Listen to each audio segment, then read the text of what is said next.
Ini kaum muslimin rahimani wa rahimakumullah. Udhiyah dalam bahasa Arab dinamakan juga dhahiyah. Boleh Anda menyebutkan idhiyah, boleh Anda menyebutkan dhahiyah ataupun dhihiyah. Itu semua secara syarak memberikan arti tentang menyembelih hewan tertentu di waktu yang sudah dikhususkan di hari raya Idul Adha. Jadi itu menyembelih binatang dalam jenis dan umur tertentu. Taqarruban ilallah, karena ingin mendekatkan dirinya kepada Allah di waktu yang sudah ditetapkan. Nanti kita akan berbicara apa jenis hewannya, bagaimana kita menyembelihnya, dan kemudian kapan waktunya. Dari definisi syarak, berabad-abad, bertahun-tahun, bahkan sampai kemarin hari, udhiyah tidak ada arti lain selain hewan sembelihan. Ya, kalau hari ini kemarin muncul dari salah satu ormas besar Islam di Indonesia memberikan arahan Idul Adha kali ini kita ganti kurban dengan sedekah uang. Itu sedekah uang, bukan kurban. Boleh, silakan. Sedekah uang, bukan kurban. Tapi kalau mau tahu mana yang lebih afdal, udhiyah, kurban. Kurban itu level tinggi dari sedekah. Karena dia bukan cuma sebatas sedekah, tapi di situ ada bentuk taqarrub dengan menampakkan syiar. Jadi kalau saya sedekah, dalam prosesnya sembunyi-sembunyi lebih baik. Tangannya tersembunyi.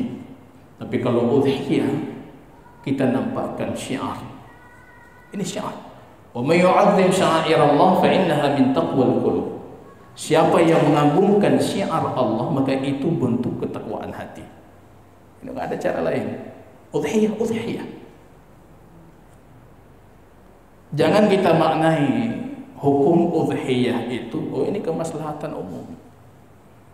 Pembahasan syariah al-masalih mursalah itu untuk pembahasan yang tidak ada pembahasannya dari nas syar'i. Quran tidak menghalalkan, tidak membolehkan. Quran tidak melarang, tapi ada kemaslahatan di situ. Masalih mursalah. Dilarang Al-Quran, tidak mungkin maslahah mursalah. Dianjurkan Al-Quran, disyariatkan, tidak mungkin maslahah mursalah syariat. Jadi jangan masuk ini pembahasan masalah mursalah. Ini bukan masalah mursalah. Tapi kita memikirkan fakir miskin. Seolah-olah kita mengatakan syariat Allah ini tidak memikirkan fakir miskin. Allah tidak melarang Anda sembelih satu kibas kemudian sedekah sebanyak yang Anda mau. Tidak ada larangan.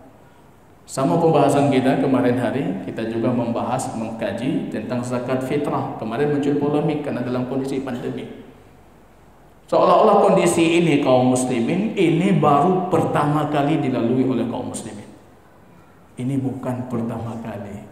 Kita tidak menghitung lagi berapa kali. Ada yang jumlah wafat kaum muslimin lebih besar dari ini. Pernah itu. Tapi nggak muncul ulama di zaman itu mengatakan tahun ini nggak ada udhiyah. Tahun ini nggak ada zakatul fitr dalam bentuk gandum dan sejenisnya, tapi dalam bentuk uang. Jadi mereka sangat memahami mana ibadah ta'abbudiyah, mana ibadah mu'allalah yang boleh Anda menganalisa ta'lilnya, alasannya. Ini bukan bagian dari proses kita menganalisa alasannya.